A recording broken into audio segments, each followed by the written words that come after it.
राधे राधे, जय श्री कृष्ण। दोस्तों, पितृदोष से जीवन में होती हैं ऐसी समस्याएं।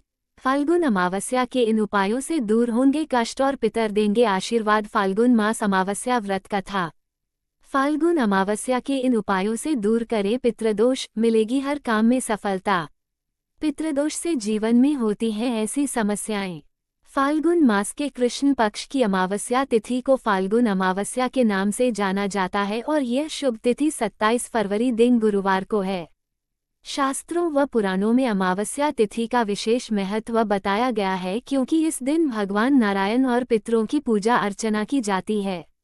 इस दिन पवित्र नदियों में स्नान कर तर्पण, पिंडदान, जप तप, पूजा अर्चना और पितरों के नाम का दान करने का विशेष महत्व है। ऐसा करने से पितृदोष से मुक्ति मिलती है और परिवार पर पितरों का आशीर्वाद बना रहता है। आइए जानते हैं पितृदोष से जीवन में किस तरह की समस्याओं का सामना करना पड़ता है और फाल्गुन अमावस्या पर पितृदोष से मुक्ति के कौन से उपाय करें। पितृदोष से होती हैं ऐसी समस्याएं।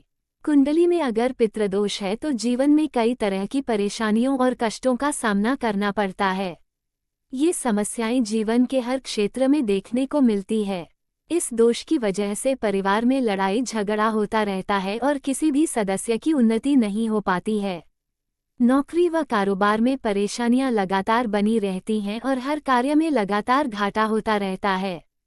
पितृदोष की वजह से परिवार के सदस्यों पर कलंक लगने का डर हमेशा बना रहता है और परिवार में कोई ना कोई सदस्य बीमार रहते हैं।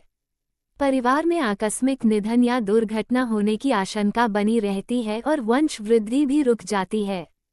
पितृदोष होने की वजह से लगातार ऐसी समस्याएं होती रहती हैं, इसलिए फाल्गुन अमावस्या के दिन कुछ विशेष उपाय करने से पितृदोष से राहत पाई जा सकती है और कालसर्प दोष भी दूर होता है।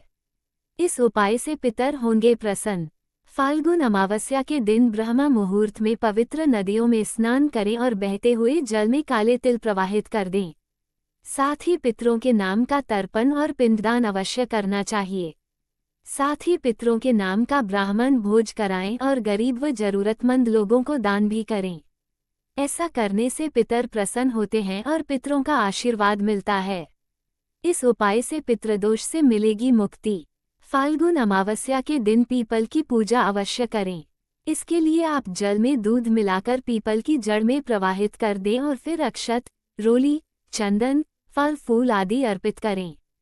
साथ ही 5 तरह की मिठाई अर्पित करें और फिर हाथ जोड़कर 11 परिक्रमा भी करें। ऐसा करने से पितृदोष से मुक्ति मिलती है। साथ ही पीपल के पेड़ के नीचे पितृ चालीसा का पाठ भी करें। ऐसा करने से पितृदोष से राहत मिलती है। इस उपाय से सभी कष्ट होंगे दूर।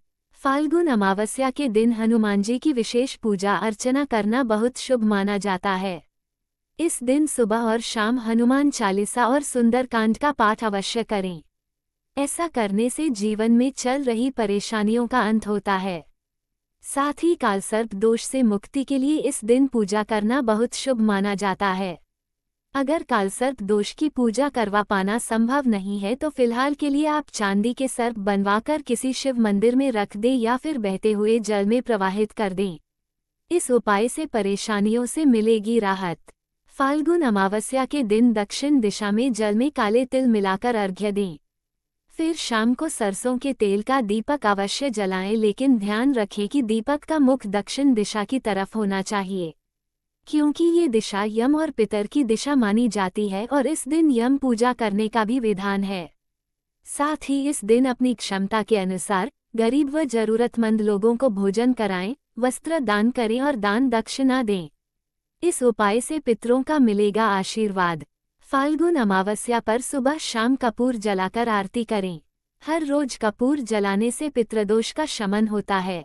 इसके लिए आप कपूर को घी में डुबो लें और फिर सुबह शाम घर में कपूर जलाएं। कभी कभी आप गुड़ के साथ मिलाकर भी कपूर जला सकते हैं। साथ ही कौवा, कुत्ता, गाय, चिड़िया को रोटी खिलाते रहें। ऐसा करने से पितृदोष से राहत मिलती है और परिजनों पर पितरों का आशीर्वाद बना रहता है। फाल्गुन अमावस्या की पौराणिक कथा। फाल्गुन अमावस्या की पौराणिक कथा के अनुसार एक गरीब ब्राह्मण परिवार था, जिसमें पति पत्नी और उनकी एक पुत्री थी। उनका जीवन सामान्य ही चल रहा था। जैसे जैसे वर्ष बीतते गए, उनकी पुत्री भी धीरे धीरे बड़ी होने लगी। बढ़ती उम्र के साथ उसमें स्त्रियों के गुणों का भी विकास होने लगा था। वह दिखने में अत्यंत ही सुंदर, सुशील और सर्वगुण संपन्न थी, लेकिन गरीब होने के कारण उसका विवाह नहीं हो पा रहा था। एक दिन उस ब्राह्मण के घर एक साधु महाराज पधारे। ब्राह्मण पुत्री की सेवा से साधु महाराज का मन बहुत प्रसन्न हुआ और उन्होंने कन्या को लंबी उम्र का आशीर्वाद तो दिया, साथ ही यह भी बताया कि उसके हथेली में विधवा योग है।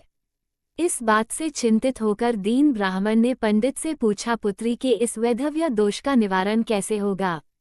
साधु महाराज ने कुछ देर विचार करने के बाद अपनी अंतर्दृष्टि से ध्यान करके बताया कि कुछ दूरी पर एक गांव में सोना नाम की धोबिन जाति की एक महिला अपने बेटे और बहू के साथ रहती है, जो बहुत ही आचार विचार और संस्कार संपन्न तथा पतिपरायण है। यदि यह कन्या उसकी सेवा करे और वह महिला इसकी शादी में अपने मांग का सिंदूर लगा दे, उसके बाद इस कन्या का विवाह हो तो इस कन्या का वैधव्य योग मिट सकता है। साधु ने ये भी बताया कि वह महिला कहीं आती जाती नहीं है। ये बात सुनकर ब्राह्मणी ने अपनी बेटी से धोबिन की सेवा करने की बात कही। अगले दिन कन्या प्रातःकाल ही उठकर सोना धोबिन के घर जाकर साफ सफाई और अन्य सारे करके अपने घर वापस आ जाती। एक दिन सोना धोबिन अपनी बहू से पूछती है कि तुम तो सुबह ही उठकर सारे काम कर लेती हो और पता भी नहीं चलता। बहू ने कहा, माँ जी, मैंने तो सोचा कि आप ही सुबह उठकर सारे काम खुद ही खत्म कर लेती हैं। मैं तो देर से उठती हूँ। इस पर दोनों सास बहू निगरानी करने लगी कि कौन है जो सुबह ही घर का सारा काम करके चला जाता है। कई दिनों के बाद धोबिन ने देखा कि एक कन्या मुंह अंधेरे घर में आती है और सारे काम करने के बाद चली जाती है।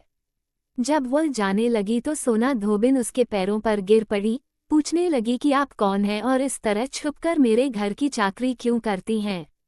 तब कन्या ने साधु द्वारा कही गई सारी बात बताई। सोना धोबिन पति परायण थी, उसमें तेज था। वह तैयार हो गई। सोना धोबिन के पति थोड़ा अस्वस्थ थे। उसने अपनी बहू से अपने लौट आने तक घर पर ही रहने को कहा।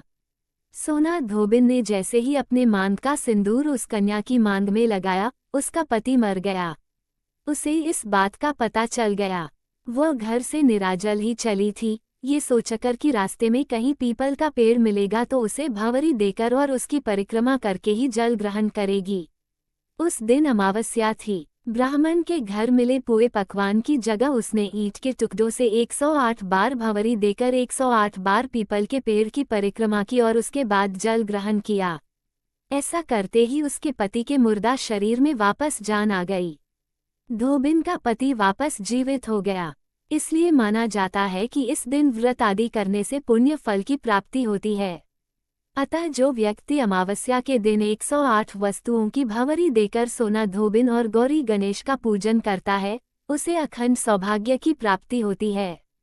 दोस्तों, ये थी आज की कथा। आपको हमारी वीडियो अच्छी लगी हो तो वीडियो को लाइक करें, चैनल को सब्सक्राइब करें, कमेंट में जय श्री राधे कृष्णा लिखना ना भूलें। राधे राधे दोस्तों।